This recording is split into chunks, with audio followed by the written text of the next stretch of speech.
이제 19장 정도 오면 저희가 이제 나쁜 사람들 패턴이 있는데 뭐 그런 사람들 있죠. 뭐 이렇게 가난한 사람 왜 가난해졌죠? 게으르고 그러니까 게으르지 못한다는 말에 다른 표현이 뭐가 있어요? 그게 부지런하지 못해요. 자, 게으르고 부지런하지 못해. 또 태만 비슷한 말. 저 거꾸로 해보세요. 태만의 반대말이 뭐가 있을까요? 여기 1절에 나와요. 자, 19장 1절에. 그렇죠. 성실하지 못하다는 거죠. 그죠? 왜 가난해지는가? 그러니까 이제 성경이 얘기하는, 그러니까 잠언에서 얘기하는 얘기는 뭐냐면, 네가 성실하면, 그러면 왜 사람이 성실하게 되는 게 왜 성실하게 되죠? 왜 성실하게 될까요? 어떻게 하면 성실할까요, 사람은요? 부지런한, 예. 성실하기 위해서는 여러분, 그러니까 이거 조금 어려운 얘기인데 이렇게 생각해 보세요. 보상이 항상 자기에게 주어진다. 그러니까 나에게 보상이 항상 주어진다는 생각을 하면 일식 해도 어떻게 해요? 성실하게 하나씩 모아요. 사람은요. 오늘 가서 하나 죽고 내일 가서 하나 죽고 성실하게 하나씩 줘요.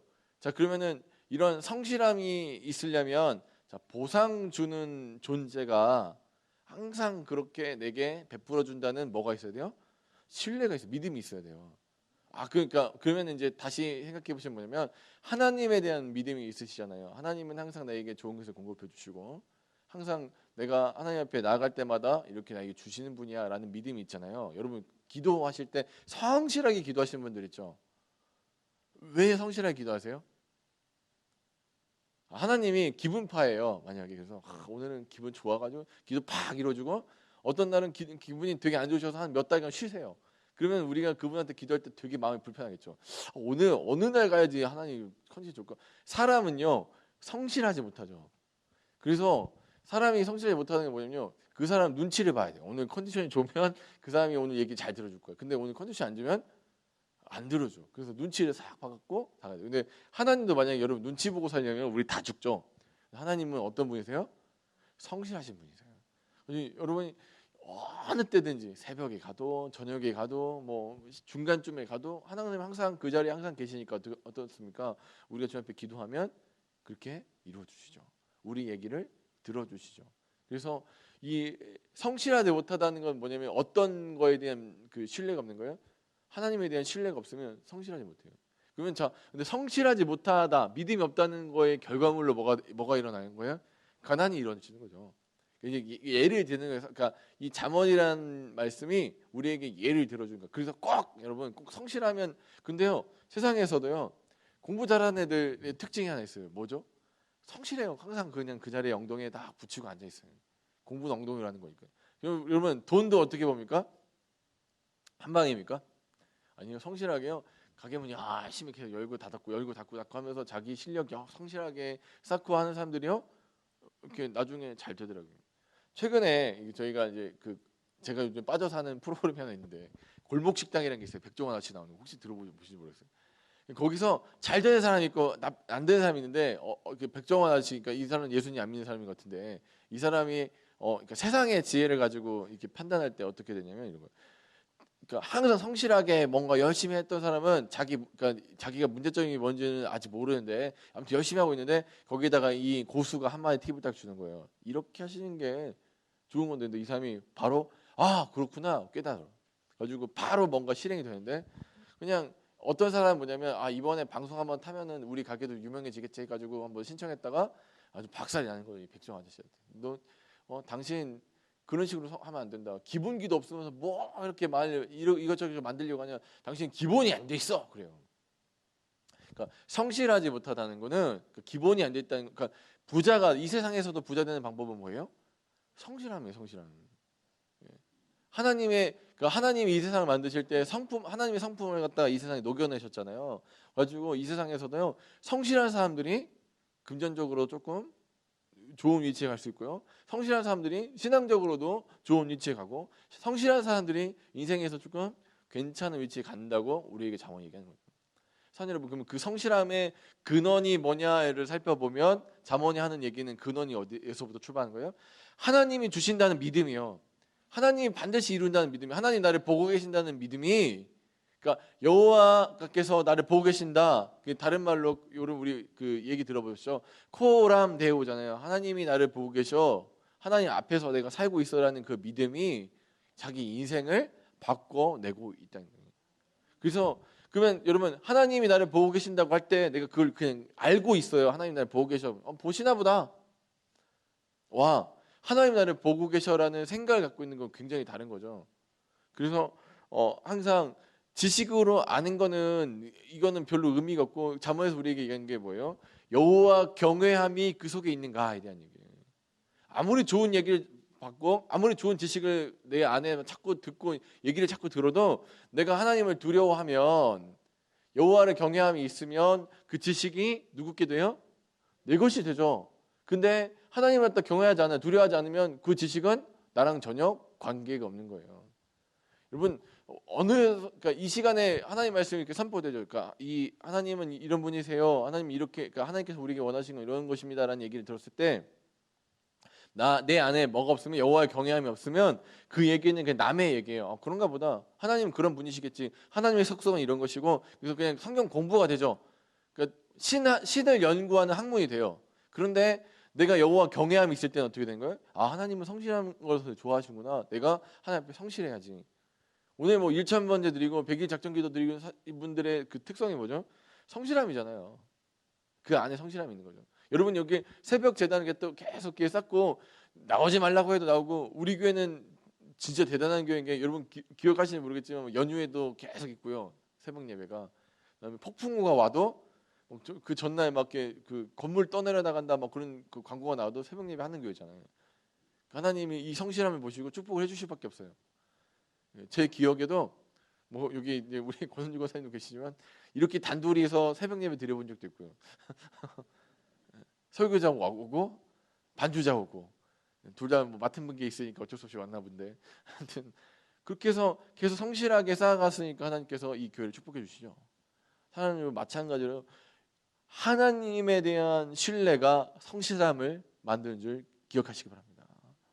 그 하나님 정말 신뢰해요. 하나님 정말 사랑하고, 하나님은 그런 분이셔. 하나님은 언제나 계신 분이셔라는 내 믿음이 나의 삶을 성실하게 만들어. 그러면 그 성실함을 통해서 그 사람은 게으른 자도 되지 않고, 또 항상 지혜를 공급받기 때문에 어떤 사람도 되는 거 안 돼요.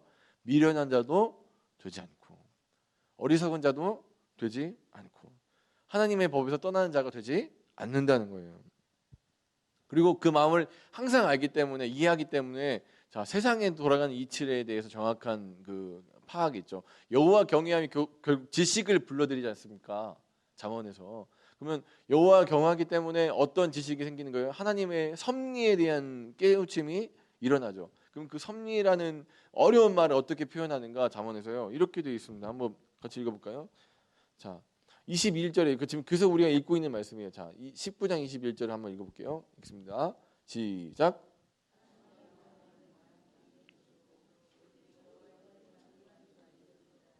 아멘. 그러니까 하나님을 계속, 그러니까 출발은 어디서부터 한다고요? 항상 여호와를 경외함부터. 모든 말씀의 시작, 그러니까 말씀을 받아들이는 사람의 시작은 여호와 경외함부터. 하나님의 말씀을 존중할 준비가 되어 있는가? 하나님의 음성을 들을 준비가 되어 있는가? 그래서 항상 이 선지자들이나 그 구약 백성들이 맨 처음에 시작하는 출발점을 하나님 불러요. 일단 콜링해요. 누구야? 불렀을 때 그러면 뭐라고 대답하는 거예요? 주님, 제가 들을 준비가 되어 있습니다. 여호와여 말씀하십시오. 제가 듣겠나이다. 라는 그 출발부터가 이 말씀을, 그러니까 말씀의 역사, 기적의 역사, 자기 삶의 어떤 기적을 일으키는 그 시작점이라고 성경이 우리에게 얘기하고 있죠. 그래서 그 시작점에서 출발하다 보니까 어떤 그 깨달음이 딱 온 거예요. 내가 아무리 많은 계획들을 세우고, 내가 수많은, 여러분 계획 세우실 때 나쁜 계획 세우고, 그죠? 내 인생을 망치는 계획들을 세우려고 하신 분은 거의 없죠. 인생 계획 세울 때 얼마나 자기 인생에 좋은 영향력을 끼치는 것들을 갖다 자꾸 생각하셔서 계획 안에 놓습니까? 뭐 다이어트를 한다든지, 공부를 한다든지, 책을 뭐 몇 권 읽겠다든지, 어떻게 하겠다든지, 막 돈을 이렇게 벌겠다든지, 뭐 자기 인생에 아무튼 수많은 계획들을 자기가 만들어요. 근데 그 계획이 하나님을 떠나서는 실현될 수 없음을 갖다가 지혜자는 깨닫는 거죠. 아, 내 힘으로는 안 되는구나. 그렇게 굳게 마음 먹고, 예전에 이제 제가 아는 형님이 약간 이제 지금 이제 교회 열심히 다니시는 집사님 되셨는데, 이렇게 결혼 초반에 자꾸 이제 이 노르마로 다녀갖고 그 고스톱 같은 걸 너무 좋아하니까 하니까 나중에 이제 부인이 못 살겠다 이혼하겠다 막 난리를 치니까 이제 이분이 최후의 결단으로 뭘 했냐면 각서를 썼는데 자기 생각에 그냥 각서를 써주면 자기가 또 이제 노름할 것 같아요. 그래서 어떻게 했냐면 이제 손에다가 이제 잉크 대신에 다른 걸 썼죠. 손을 조금 이제 아프게 해갖고 피가 나온 상태에서 확 혈서를 각서. 그래서 형님 그거 잘 그게 고쳐졌습니까? 그러니까 그 형님이 저한테 해줬던 얘기가 뭐였냐면 뭐라고 했을까요? 그거 손만 아팠어.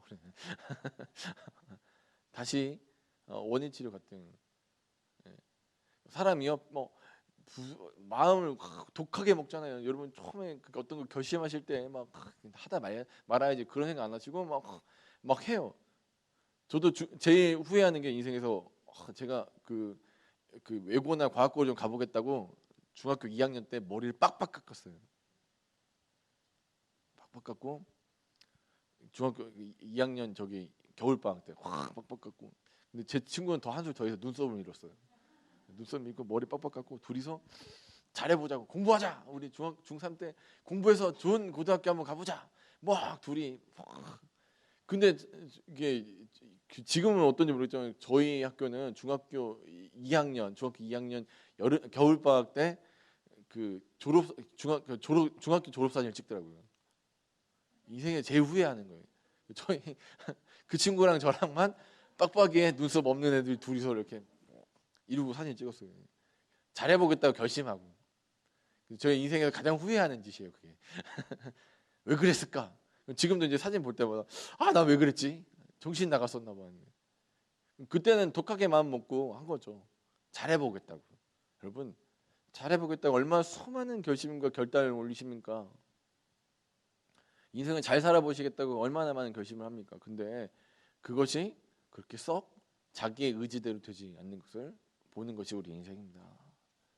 그렇기 때문에 하나님의 섭리는 무엇입니까? 아무리 많은 계획을 세워도 하나님의 뜻만이 서기 때문에, 그러면 이렇게 얘기하는 거예요. 하나님의 뜻이 서기 때문에 어차피 나는 계획 세울 필요 하나도 없고 인생 그냥 이렇게 대충 살다가 하나님이 원하시는 것들 눈치 봐갖고 이렇게 살아야지라고. 그래서 우리에게 얘기하는 게 대충 살아. 뭐 그렇게 힘들게 살아. 계획대 세우지 말고 네 멋대로 살아라고 얘기하는 것 같습니까? 아니면 다른 얘기일까요? 첫 번째 얘기 같으면 제가 물어보지 않았겠죠. 예. 그러면 두 번째는 뭐죠? 어떻게 하면 되는 거죠? 계획을 세울 때 그 계획의 출발이 누구랑 같이 가는 거예요? 하나님이랑 가는 거죠. 하나님이랑 가면서 어떻게 해요? 하나님의 뜻에 맞게 계획을 세워드리는 거죠. 하나님이 원하시는 것이 뭔지 지혜자는 깨닫고 있지 않습니까? 계속 잠언에서. 그러면 하나님의 마음에 합한 자들이기 때문에 하나님이 뭘 좋아하실까? 기도 내용도 달라지는 거예요. 하나님 기뻐하시는 기도를 하는 거죠. 그래서 여러분, 제가 항상 우리 뭐 이렇게 헌금 올라오거나 그 작정 예물이나 뭐 이렇게 2,000번자 그런 예물 올라올 때 제가 꼭 대신 그러니까 기도를 이렇게 해드리는 부분이 뭐가 있냐면, 지금 내 작정이 좀 잘못될 수 있어요. 이게 사람 욕심 때문에 이렇게 시작하는 걸 수도 있지만 이루시는 건 누구예요? 하나님 이루시는 게 가장 선한 방법을 바꿔달라, 그렇게 기도해요. 사랑 여러분, 그렇게 기도하십시오. 그게 성경이 원하고 하나님 원하시는 뜻이에요. 출발은 내 시작의 작정은 조금 미스가 날 수 있어요. 잘못될 수도 있죠. 뭐 내 마음에 내가 좋은 걸로 봤는데 내 눈이 잘못된 걸 수도 있잖아요. 그래서 잘못된 걸로 구할지라도 그 잘못된 것도 하나님은 마지막에 어떻게 바꿔줘요? 선으로 바꿔내시는 분이기 때문에, 하나님 제가 지금 기도의 출발이 조금 잘못되어 있을 수 있을지 몰라도 끝까지 결국 이루시는 분은 여호와시고 하나님의 뜻이 이루어지기 때문에 가장 내 인생에서 가장 좋고 하나님이 가장 기뻐하시는 그 하나님의 뜻이 이루어지기를 원합니다. 우리 고백이 어떻습니까? 주님, 하늘에서 이루어진 하나님의 뜻이 이 땅에서도 나를 통하여 내 삶을 통해서 이루어지기를 원합니다. 사랑 여러분, 오늘 이 시간 하나님 여전히 일하고 계시고 그 일하신 하나님께서 마침내 우리의 삶을 가장 선한 것을 바꿔주실 것입니다. 그리고 여호와의 뜻만이 온전히 서게 될 것입니다. 산 여러분, 여러분의 삶의 인생의 계획에, 오늘 하루의 계획에 모든 출발이 여호와 경외함을 통하여 하나님과 함께 세우는 인생이 되시길 주의 이름으로 간절히 축원합니다.